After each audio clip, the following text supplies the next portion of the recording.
prática de cair no espírito é bíblica, né? Irmãos, eu vou ler alguns textos aqui, em sequência, e depois eu vou explicar, mas eu quero que você observe com bastante atenção esses textos. Ezequiel 1:28. Como o aspecto do arco que aparece na nuvem em dia de chuva, assim era o resplendor em redor. Esta era a aparência da glória do Senhor. Vendo isto, caí com o rosto em terra e ouvi a voz do Senhor. Próximo texto. Ezequiel 2:1-3. Esta voz me disse: filho do homem, põe-te em pé e falarei contigo. Então entrou em mim o Espírito quando falava comigo e me pôs em pé e ouvi o que falava. Ele me disse: filho do homem, eu te envio aos filhos de Israel, as nações rebeldes que se surgiram contra mim. Eles e seus pais prevaricaram contra mim até precisamente ao dia de hoje. Próximo texto. Apocalipse 1:17. Quando o vi, caí aos pés como morto. Porém ele me pôs sobre mim a mão direita, dizendo: não temas, eu sou o primeiro e o último. Próximo texto. Daniel 8-11. Fiquei, pois, eu só e contemplei esta grande visão, não restou força em mim. O meu rosto mudou de cor e se desfigurou, e não retive força alguma.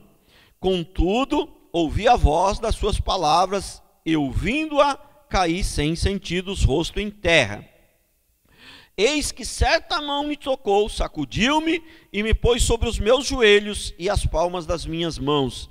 Ele me disse: Daniel, homem muito amado, está atento às palavras que te vou dizer. Levante-te sobre os pés, porque eis que te sou enviado. Ao falar ele comigo esta palavra, eu me pus em pé tremendo, né? Então, agora eu quero falar para vocês algumas coisas que nós tiramos desses textos. Basicamente, esses são os textos de alguém que caiu no poder de Deus. Tem também, o que eu não pus aqui, o de apóstolo Paulo lá, que Saulo, né, que encontrou com Jesus no caminho de Damasco, caiu do cavalo também, tem aquele também. Basicamente são esses. Não existem outros textos na Bíblia que fala de cair no poder de Deus, de cair no Espírito. Embora aqui não fala que caiu no Espírito, mas a gente entende que, né, esses são os textos, no caso, que seriam referência para esse, né, para se falar sobre esta prática. Não existe outros, né? E olha, a primeira coisa que eu quero falar a respeito de todos esses textos que foi lido aqui, eles tiveram uma visão celestial. Todos eles tiveram uma visão celestial. Todos eles estavam sozinhos, com exceção do apóstolo Paulo, que eu não li aqui. Ele não estava sozinho, mas só ele viu. Foi como se ele estivesse sozinho, né? Deus falou só com ele, Deus, né? Então, esse foi o segundo. Terceiro, caíram para frente.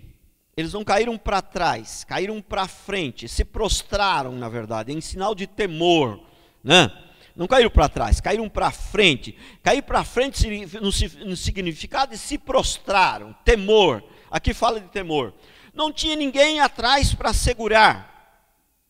Não tinha ninguém para impor as mãos, né? Não tinha ninguém para impor as mãos. E Deus sempre falava para eles se levantar-se. Levanta-te, levanta-te. 7. Não ficaram cheios do Espírito quando caíram, mas depois, quando ficaram de pé. Todos receberam um chamado. Todos eles receberam um chamado, né? Todos eles tiveram temor. Eles caíram para frente, eles tiveram temor. Todos eles, né? Todos eles tiveram, foi um ser celestial que falou em voz audível. Um ser celestial falou em voz audível. E por fim, todos eles, a vida deles nunca mais foi a mesma. Nunca mais. Então, irmãos, nós temos que abrir os nossos olhos. Eu tenho experiência própria, eu fiz isso durante muitos anos, ficava derrubando as pessoas. Pastor, mas então o que é esses pastores que derrubam todo mundo aí? Não, isso é psicológico? Irmãos, muitos quando começam empurrando, né? Começa primeiro orando para aquele que está chorando, para aquele que está muito emocionado, empurra um pouquinho, a pessoa cai, e os outros já vê que um caiu, já cai também. E tem outros que já, na sua própria pregação, já incentivam também que a pessoa tem que cair, porque se não cair não recebe, né? E normalmente eles não dizem que você tem que cair, mas na verdade o povo já acostumou que quando chega aquele momento é a hora de cair. Então o povo já sabe que aquela hora é a hora de cair. E também é criado um clima também que se a pessoa não cair, parece que não é firme, parece que não recebeu, parece que está fria, parece que não está com vontade, não está querendo nada. Aí as pessoas acabam, caindo mesmo. Mas esta prática não é bíblica. Eu vou até repetir rapidamente. Todos eles tiveram uma visão celestial. Estavam sozinhos, caíram para frente, não tinha ninguém atrás para segurar, ninguém impôs as mãos. Deus falava sempre para eles se levantar, fica de pé. Deus falava quando ele estava de pé, entendeu? Não ficaram cheios do Espírito quando caíram, mas depois, quando ficaram de pé, todos receberam um chamado direto. Todos tinham temor, caíram para frente, sinal de temor. Todos eles ouviram uma voz audível, um ser celestial falou com eles em voz audível, e a vida deles nunca mais foi a mesma. Nenhum deles, a vida deles nunca mais foi a mesma. Por isso, portanto, cuidado com esse engano. Cuidado com esse engano. Eu tenho experiência própria. Durante muitos anos derrubei de todo tipo, de todo jeito, de todas as maneiras. Amém?